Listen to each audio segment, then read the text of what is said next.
2 Chronicles 23. But in the 7th year, Jehoiada took courage and entered into a covenant with the commanders of hundreds, Azariah the son of Jehoram, Ishmael the son of Jehohanan, Azariah the son of Obed, Maaseiah the son of Adaiah, and Elishaphat the son of Zichri. And they went about through Judah and gathered the Levites from all the cities of Judah, and the heads of fathers' houses of Israel. And they came to Jerusalem. And all the assembly made a covenant with the king in the house of God. And Jehoiada said to them, Behold, the king's son, let him reign as the Lord spoke concerning the sons of David. This is the thing that you shall do. Of you priests and Levites who come off duty on the Sabbath, 1/3 shall be gatekeepers, and 1/3 shall be at the king's house, and 1/3 at the gate of the foundation. And all the people shall be in the courts of the house of the Lord. Let no one enter the house of the Lord except the priests and ministering Levites. They may enter, for they are holy, but all the people shall keep the charge of the Lord. The Levites shall surround the king, each with his weapons in his hand, and whoever enters the house shall be put to death.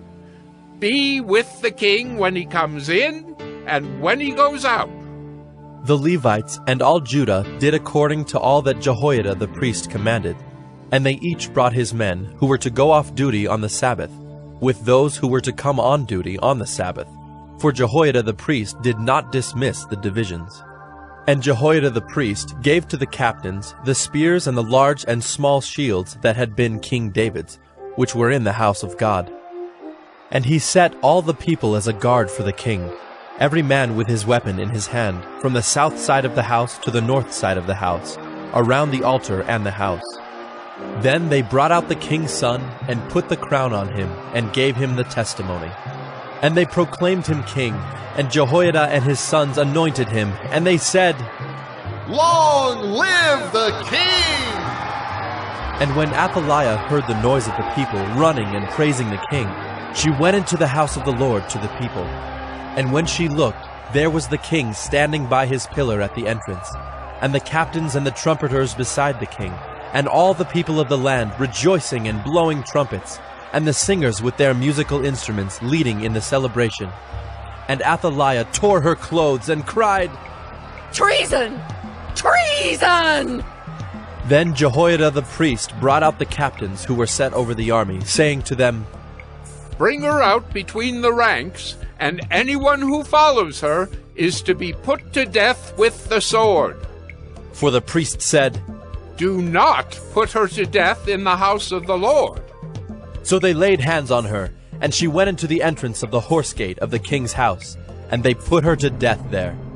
And Jehoiada made a covenant between himself and all the people and the king, that they should be the Lord's people. Then all the people went to the house of Baal and tore it down. His altars and his images they broke in pieces, and they killed Mattan the priest of Baal before the altars. And Jehoiada posted watchmen for the house of the Lord, under the direction of the Levitical priests and the Levites, whom David had organized to be in charge of the house of the Lord, to offer burnt offerings to the Lord, as it is written in the law of Moses, with rejoicing and with singing, according to the order of David.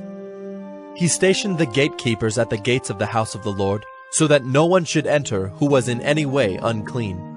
And he took the captains, the nobles, the governors of the people, and all the people of the land, and they brought the king down from the house of the Lord, marching through the upper gate to the king's house. And they set the king on the royal throne. So all the people of the land rejoiced, and the city was quiet after Athaliah had been put to death with the sword.